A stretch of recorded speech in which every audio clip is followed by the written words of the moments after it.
Selamat datang di channel Simar Imam. Sembari mendengarkan tinggalkan like dan komentarnya bosku. Jangan lupa pasang headset kalian. Siapkan kopi dan camilan. Lupakan kenangan tentang mantan. Mari kita dengarkan sambil rebahan. Penembak jitu terbaik. Bab 113. Anda harus tahu bahwa peluru instruktur Mali telah dimodifikasi secara khusus, dan kekuatan serta jangkauan efektifnya sangat berkurang. Anda harus menunggu hingga target benar-benar memasuki jangkauan efektif sebelum Anda dapat menembak. Jika peluru biasa digunakan, John akan terbunuh sebelum dia menemukan lawannya. Inilah Tuan sebenarnya. Ngomong-ngomong, apa kamu tahu senjata apa yang digunakan orang itu? John tiba-tiba berteriak. Instruktur Mali sendirian melenyapkan hampir 20 penembak jitu terkemuka dari berbagai negara. Jenis senapan sniper apa yang dia gunakan membuat Ang Lee sangat penasaran. John sendiri yang mengatakannya tanpa menunggu Ang Lee bertanya, senapan Mosin Nagant masih merupakan barang antik tanpa teropong. Pasti sudah berumur 1 abad sekarang. Senapan Mosin Nagant. Lian terkejut. Instruktur Mali sebenarnya menggunakan senapan antik dan peluru dengan kekuatan yang berkurang untuk melenyapkan hampir 20 master. Perkataan John memberikan tekanan pada Lian, dan di saat yang sama dia juga memiliki keinginan yang kuat untuk bertarung. Meskipun Anda tahu bahwa Anda tidak sebaik instruktur Mali, Anda harus berusaha sebaik mungkin untuk menantang. Hanya dengan cara ini Anda dapat mempercepat pertumbuhan Anda. Ang Lee dan John hanya mengobrol sebentar dan tidak berani tinggal terlalu lama, jangan sampai perhatian mereka teralihkan dan menjadi hantu instruktur Mali atau Frankel. Sebelum berangkat, Ang Lee memberitahu John San tentang berita pembunuhan Lin dan memintanya untuk berhati-hati terhadap penembak jitu misterius itu. Setelah mendengar kabar bahwa Yamamoto terbunuh dalam pertempuran, John tiba-tiba merasa sedikit sakit hati. Kami sudah lama tidak akur, tapi mereka masih teman sekelas, dan Yamamoto Shiro terus menyanjungnya. Berpikir bahwa Yamamoto Shiro tidak akan mengikutinya di masa depan membuatnya agak kecewa. Oke, aku mengerti, kata John penuh terima kasih sambil memegang senapan sniper di kedua tangannya dan bergegas menuju luar lapangan penembak jitu. Ang Lee juga tidak pernah lepas dari tangannya dengan pistol, mengisi magasinnya dengan peluru, siap menghadapi pertarungan hidup atau mati kapan saja. Setelah putus dengan John, Lian dengan hati-hati mencari di hutan selama setengah jam. Keheningan terjadi di hutan selama setengah jam, bahkan tidak ada kicauan burung pun, hingga suara tembakan memecah kesunyian. Kemudian terjadi beberapa tembakan lagi, dan lebih dari 10 tembakan dilepaskan sesekali, seolah-olah seseorang sedang baku tembak. Selusin tembakan jelas terlalu banyak untuk seorang penembak jitu, tapi itu juga membuktikan bahwa musuh dan kami adalah orang-orang tangguh. Suara tembakan tidak jauh, jadi Lian mempercepat langkahnya dan bergegas mendekat. Setelah belasan tembakan dilepaskan, tembakan tiba-tiba berhenti lagi. Setelah hening sejenak, seseorang berteriak dalam bahasa Jerman yang tersentak-sentak, "Jangan kemari. Jika kamu berani datang lagi, saya akan meledakkan anak ini." Mungkin dia tidak bisa berbahasa Jerman dengan baik, jadi setelah berteriak 2 kali dia beralih ke bahasa Inggris. Hanya dari suaranya saja, Anda dapat mengetahui bahwa orang tersebut telah mencapai titik melompati tembok. Jaraknya semakin dekat, dan Lian menjadi lebih berhati-hati. Dia tidak berani menunjukkan wajahnya secara gegabah sebelum dia memahami situasinya dengan jelas. Setidaknya dia harus memahami dengan jelas baik musuh maupun kami sebelum dia dapat mengambil langkah selanjutnya. Letakkan senjatamu dan cepatlah. Jangan paksa aku, kalau tidak aku akan mati bersama anak ini. Lagi pula, segera panggil Lian, kalau tidak anak ini akan mati juga. Suara panik itu terdengar lagi. Pihak lain sebenarnya menyebutkan namanya, yang sangat mengejutkan Lian. Lian menilai dari suaranya bahwa dia berada antara 80 dan 100 meter dari pihak lain saat ini. Sangat berisiko untuk bergerak maju dengan gegabah saat ini. Dia bersembunyi di balik batu setinggi manusia, memanjat dengan hati-hati hingga memperlihatkan kepalanya, dan akhirnya melihat sasarannya. Ada 2 orang yang terletak lebih dari 80 meter dari arah jam 1 Lian. Salah satu dari mereka, Lian, mengenalinya sebagai siswa pemalu yang bertaruh padanya. Yang lain tidak terlalu terkesan, tapi dia jelas seorang siswa di sekolah tersebut. Jika kepala sekolah Sami ada, dia akan membantunya menentukan bahwa siswa yang tidak terkesan adalah Frank. Saat ini, siswa pemalu itu diculik oleh Frankel. Frankel mencekik leher siswa pemalu itu dengan lengan kirinya sambil memegang granat di tangannya. Dia menarik cincin api dengan jari telunjuk kanannya untuk meledakkan granat itu kapan saja. Setelah melihat tangan kiri Frankel memegang granat, pupil mata Ang Lee mulai mengecil. Tidak ada ibu jari di tangan kirinya, dan dibalut dengan kain kasa yang berlumuran darah. Itu jelas merupakan luka baru. Itu dia, penembak jitu yang menembak Yamamoto Chihiro dan kemudian ingin bunuh diri. Ang Lee menyadari bahwa Frankel adalah penembak jitu yang pernah berduel dengannya belum lama ini. Jempol kirinya patah sendiri. Meskipun Ang Lee tidak mengerti mengapa Frankel melakukan hal tersebut, dia sudah memiliki niat membunuh di dalam hatinya. Alasannya sederhana, siapapun yang ingin membunuhku, aku akan membunuhmu sebelum aku dibunuh. Ini adalah aturan kelangsungan hidup Ang Lee. Mengalihkan pandangannya ke antara pukul 5 dan 6, Ang Lee melihat pria bersenjata itu berhadapan dengan Frankel. Totalnya ada 3–40 meter dariku, tapi lebih dari 100 meter dari Frankel. Mereka berempat relatif tersebar, tetapi semua senjata mereka diarahkan ke Frankel. Jika bukan karena Frankel memegang sandera dan bersembunyi di balik pohon besar, keempatnya akan saling menembak mati. Sandera dan sudut tembak yang buruk membuat mereka berempat kesulitan mengambil tindakan. Lian masih belum tahu kalau mereka berempat adalah instruktur di sekolah tersebut, tapi ada pepatah lama. Musuh dari musuhku adalah temanku. Frank menginginkan nyawanya sendiri, dan mereka berempat jelas merupakan musuh Frankel, dan bisa dibilang menjadi teman Ang Li. Ang Li untuk sementara mengesampingkan keempat orang itu dan memusatkan perhatiannya pada Frankel. Dibandingkan keempat instruktur, Ang Li memiliki sudut pengambilan gambar yang lebih baik dan dapat melihat seperempat kepala Frankel. Saat Frankel bergerak sedikit lebih lebar, 2/4 hingga 3/4 kepalanya dapat terlihat. Kondisi seperti itu cukup bagi Ang Li untuk membunuhnya dengan satu tembakan, namun ia tidak bisa menembak gegabah karena adanya sandera.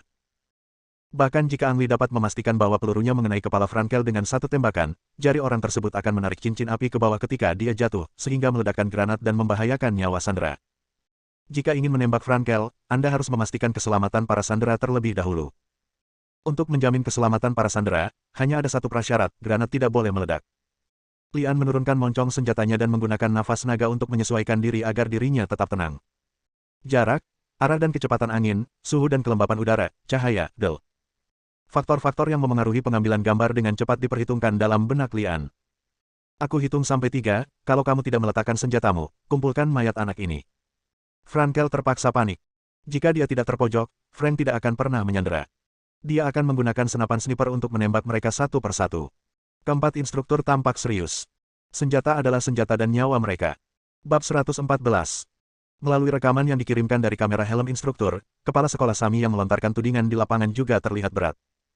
Seorang instruktur dan seorang siswa telah tewas di bawah senjata Frankel, dan dia tidak boleh membiarkan Frankel hidup lagi. Seberapa yakin kamu akan menembak orang itu? Tanya kepala sekolah Semi. Jika Anda tidak peduli dengan keselamatan para sandera, setidaknya 80%, jawab instruktur. Bagaimana kalau memastikan keselamatan para sandera?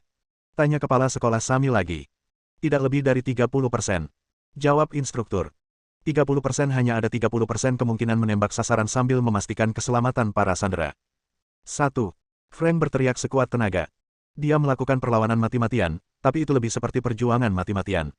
Kepala sekolah memejamkan mata sedikit, menarik napas dalam-dalam dan memerintahkan, letakkan senjatamu. Kepala sekolah. Keempat instruktur berteriak serempak. 2. Suasana hati Frankel menjadi semakin tidak stabil. Ini perintah, letakkan senjatamu. Teriak kepala sekolah. Tunggu, ayo letakkan senjata kita.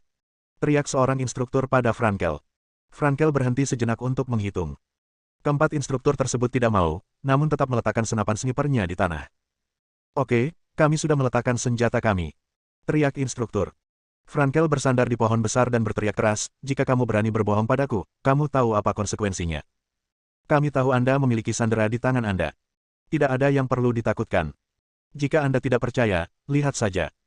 Frank memutar tubuhnya sedikit, menjulurkan kepalanya dan melirik, memastikan keempat instruktur telah meletakkan senapan sniper mereka di tanah, dengan senyuman pelarian dari kematian di bibirnya. Itu saja sekarang. Lian berteriak dalam hati. Saat tubuh Frank sedikit terpelintir, tangan kanannya hampir seluruhnya menghadap Ang Li. Inilah kesempatan yang ditunggu-tunggu Ang Li. Bang!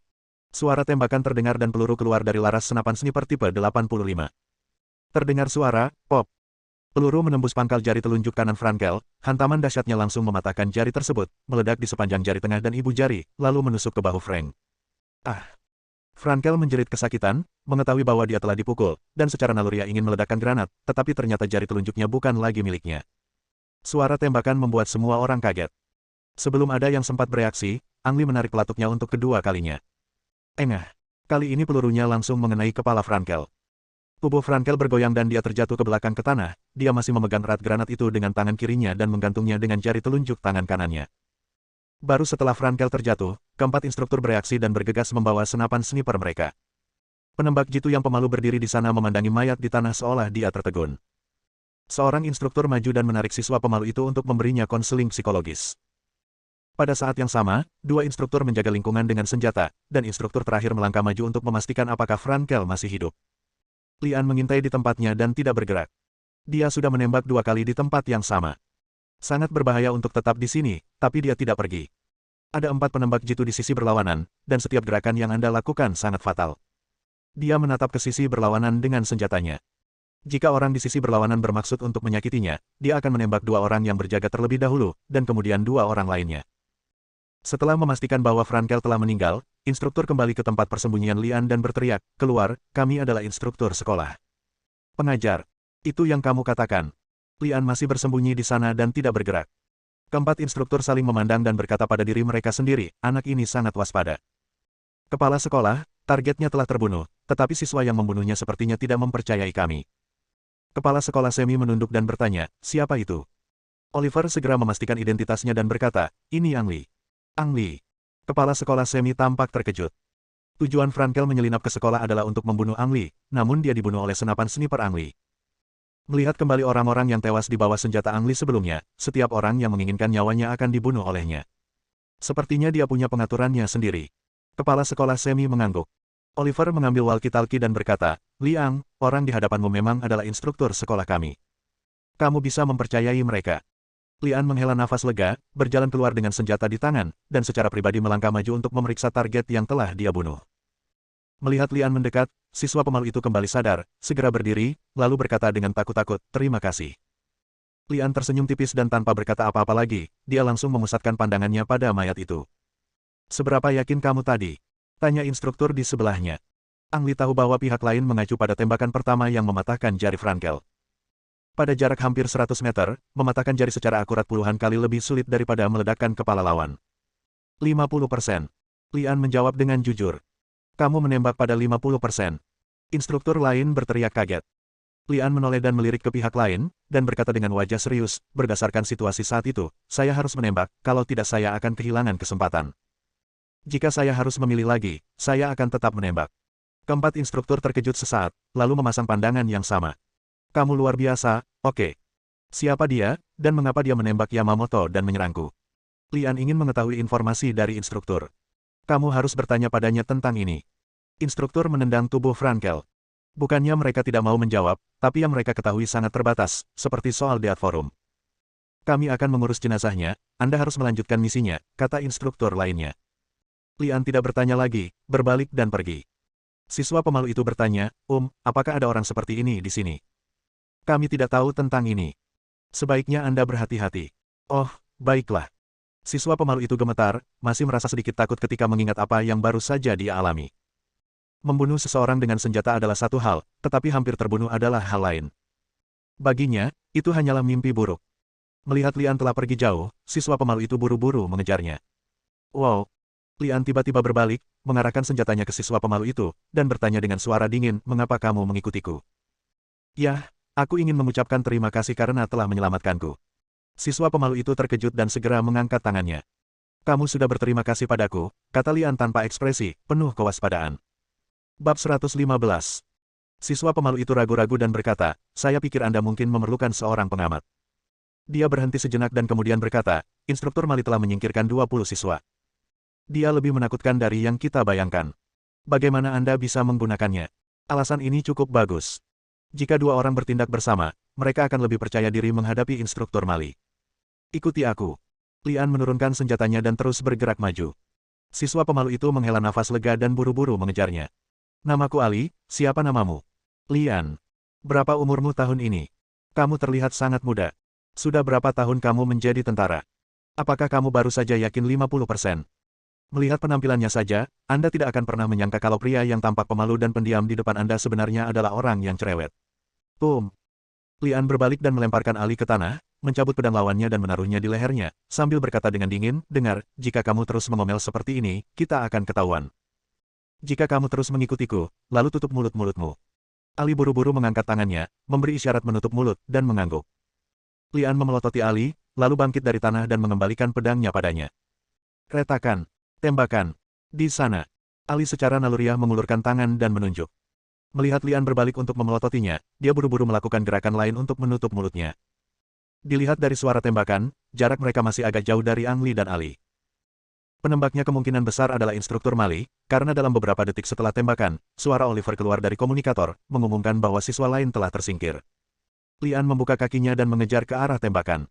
Ketika mereka tiba, mereka hanya melihat kandidat eliminasi yang sedih, tapi tidak melihat instruktur Mali. Hampir seperti John, orang yang tersingkir ini juga menemukan instruktur Mali pada saat itu, tetapi ditembak mati bahkan sebelum dia sempat menembak. Orang-orang yang tersingkir tidak bisa memberikan petunjuk lagi kepada Lian dan Ali hanya bisa mengandalkan jejak yang ditinggalkan oleh instruktur Mali dan terus mengejar ke depan seperti seorang pemburu yang mengejar mangsanya. Sesekali, tembakan akan dilepaskan, dan Oliver akan mengumumkan nama orang yang tersingkir. Lian dan Ali mengejar mereka, tapi selalu terlambat satu langkah sampai semua siswa lain kecuali keduanya terbunuh. Saat ini Lian berhenti. "Apa, kamu tidak mengejarku?" tanya Ali bingung. Lian melihat lingkungan sekitar dan berkata, "Sekarang hanya tersisa kalian bertiga dan dia. Dia akan menemukan cara untuk menemukan kita tanpa kita mengejarnya." "Apa maksudmu?" tanya Ali penasaran. "Temukan tempat untuk bersembunyi dan tunggu dia muncul." Setelah berbicara, Lian berbalik dan berjalan menuju titik tertinggi. "Tunggu aku." Ali mengikuti dengan cepat. Saat Li Jingjing sedang menunggu instruktur Mali datang ke rumahnya, Tim Longya berada jauh di tanah kelahirannya. Sejak dia mengetahui bahwa Frankel telah menyelinap ke sekolah dan ingin membunuh Ang Li, Zhou Yutong telah duduk di depan komputer menatap antarmuka forum kematian, menunggu konten forum diperbarui. Banyak orang menunggu di depan komputer, dan mereka semua ingin tahu apakah operasi Frankel berhasil. Menggigit. Komputer berbunyi bip dan postingan baru diposting di forum. Zhou Yutong langsung mengambil mouse dan mengklik postingan tersebut. Frank terbunuh. Judulnya sangat sederhana, dan di bawahnya hanya terlampir video yang merupakan adegan Frankel ditembak mati. Rekaman tersebut diambil dari sudut pandang pihak ketiga, berasal dari kamera di helm salah satu instruktur di lokasi kejadian. Peretas yang mengendalikan forum kematian dengan mudah menerobos jaringan keamanan sekolah dan menemukan video tersebut. Adapun mengapa Frankel mengetahui bahwa Ang Li akan memasuki sekolah penembak jitu dan membuat persiapan terlebih dahulu, tentu saja itu adalah operasi peretas di belakang layar. Bisa dibilang dialah yang mengirim Frankel ke Ang Li. Kalau tidak, penembak jitu seperti Frankel tidak akan mendapat kabar sama sekali tentang Ang Li. Hampir bersamaan dengan postingan tersebut diposting, tambahan $1 juta disuntikkan ke dana kematian. Ini adalah aturan baru. Siapapun yang menembak Ang Li harus membayar jaminan tindakan sebesar $1 juta terlebih dahulu, jika tidak, dia akan diburu oleh forum kematian. Jika perburuan berhasil, uang jaminan $1 juta dan dana kematian akan menjadi milik pemenang. Sebaliknya, jumlah jaminan $1 juta akan otomatis disuntikkan ke dana kematian. Anggota forum Dewa Kematian semuanya mendukung aturan baru ini. Pertama, dengan pembatasan ini, dapat dipastikan bahwa tidak semua orang bisa mengikuti permainan berburu Ang Li. Kedua, jika aksinya gagal, uang ada di Dewa Kematian dana akan menjadi semakin banyak, membuat permainan semakin menarik. Melihat Ang Li menembak Frankel dengan matanya sendiri, Zhou Yutong tersenyum dan berkata pada dirinya sendiri, "Anak baik, kamu benar-benar tidak mengecewakanku." Pada saat yang sama, di kota makmur di sepanjang pantai, Su Xiaomei, mengenakan pakaian pintar, sedang duduk di depan meja komputer. Dia baru saja menonton video Ang Li menembak Frankel. "Jerman." Su Xiaomei berbisik pada dirinya sendiri. Su Xiaomei dengan lembut meletakkan laptop di dalam kotak, memegang tangannya, menutup matanya dan bermeditasi. Setelah beberapa saat, Su Xiaomei membuka matanya dan berteriak, "Paman Fu." "Nona." Fubo keluar dari bayang-bayang seperti hantu. "Pesan tiket pesawat untukku, aku akan ke Jerman." Su Xiaomei memesan. "Sekarang?" tanya Forbes. "Ya, segera pergi." Perintah Su Xiaomei. "Ya." Fubo mengangguk ringan, berbalik dan keluar kamar. Lian tidak tahu bahwa setiap gerakannya akan menarik perhatian banyak orang. Dia masih bersembunyi di rerumputan seperti batu yang membandel, matanya mencari setiap jengkal tanah di depannya seperti elang. Langit semakin gelap dan jangkauan visual semakin berkurang selangkah demi selangkah. Saat kegelapan turun, pergerakan menjadi lebih sulit. Akan lebih baik jika mengakhiri ini sebelum hari benar-benar gelap. Ali mengeluarkan teropong penglihatan malam militer dan bersiap menghadapi lingkungan yang keras dalam waktu dekat. Waktu berlalu menit demi detik, dan lingkungan sekitar sangat sunyi. Lian dan Ali telah mengintai di sini selama setengah jam, tapi tidak ada pergerakan sama sekali. "Apakah instruktur Mali tidak tahu kita ada di sini?" bisik Ali. "Apa maksudmu, lari dan bujuk dia?" Lian bertanya balik. Ali menggelengkan kepalanya dengan tergesa-gesa, dia tidak ingin menjadi seperti yang lain dan menjadi orang mati sebelum dia melihat instruktur Mali. "Kalau begitu diam, konsentrasi observasi, jangan lewatkan setiap sudut, mungkin pistol instruktur Mali telah terkunci di kepalamu." Lian memarahi dengan suara pelan. Ali gemetar, tidak berani bersantai lagi, dan mengambil teleskop untuk mengamati. Ada situasi. 2 menit kemudian, Ali tiba-tiba berteriak. Bab 116. Jantung Lian tiba-tiba melonjak, tetapi dia tidak dapat menemukan apapun melalui teropongnya. Dia hanya bisa bertanya dengan lembut, "Di mana itu?" "Arah jam 2, 130 meter. Apa kamu lihat semak itu?" "Tiba-tiba saja bergerak," lanjut Ali. Lian menggerakkan moncong senjatanya dan menemukan semak yang disebutkan Ali melalui teropong. Seekor kelinci melompat keluar. Ini adalah alarm palsu. Ali menjulurkan lidahnya dan memutar teleskop untuk memeriksa tempat lain. Lian juga mengalihkan perhatiannya.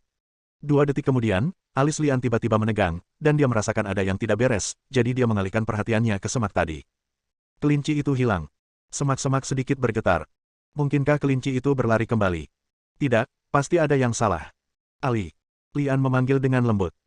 Ali mengerti, dan segera mengalihkan pandangannya ke belakang, melihat ke teleskop selama beberapa detik, dan berbisik, mungkin ada seseorang di sana. Itu tidak mungkin, itu pasti.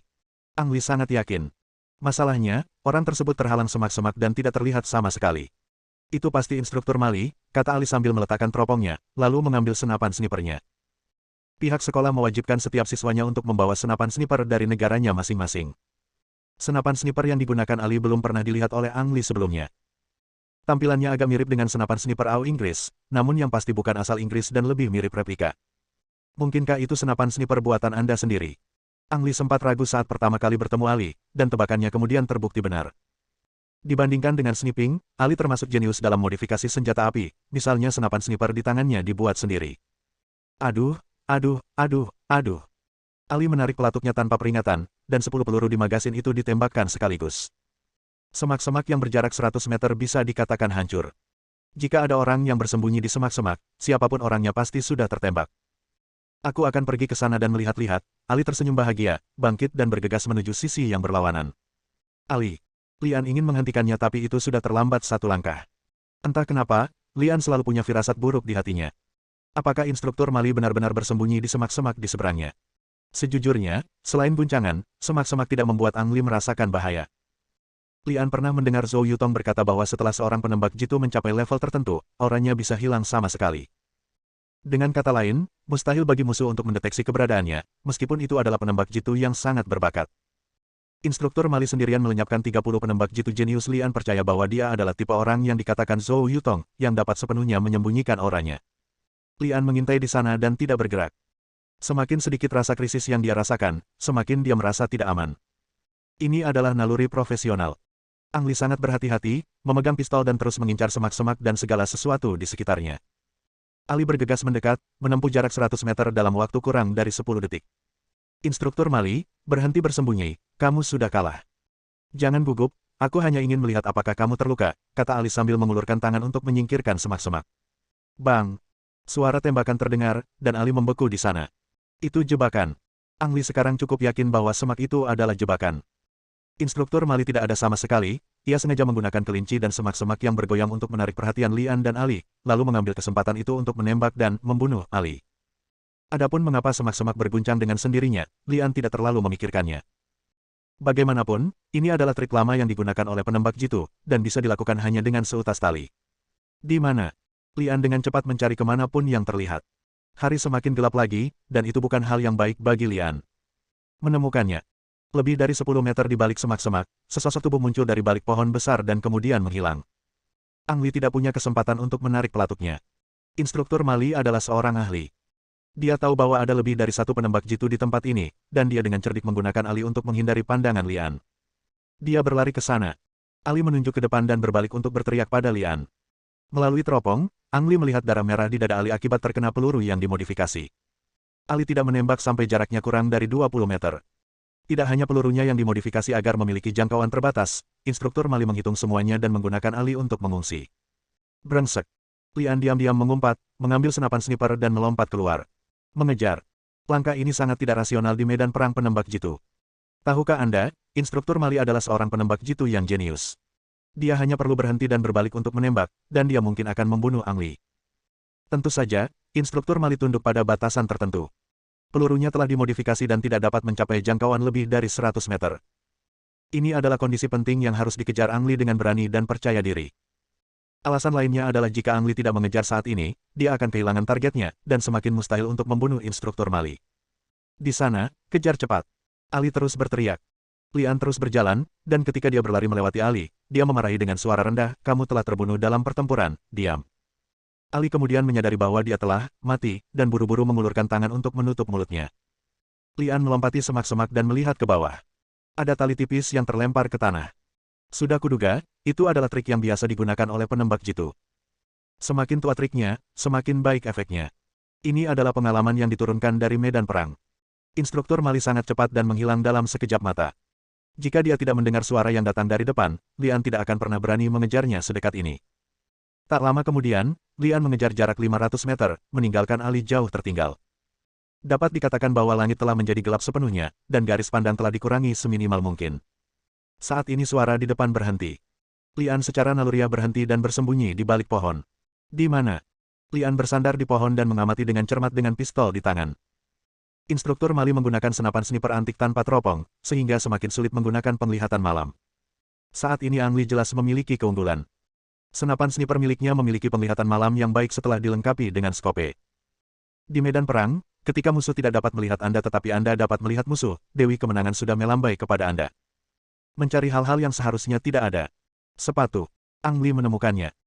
Separuh bagian tumit sepatu terlihat di rerumputan di seberangnya, di sepanjang tumit sepatu terlihat seseorang tergeletak di rerumputan, ia mengenakan pakaian kamuflase, ditambah lagi rerumputan menghalanginya karena setengah tumit sepatu yang terbuka, mustahil menemukannya. Bersambung.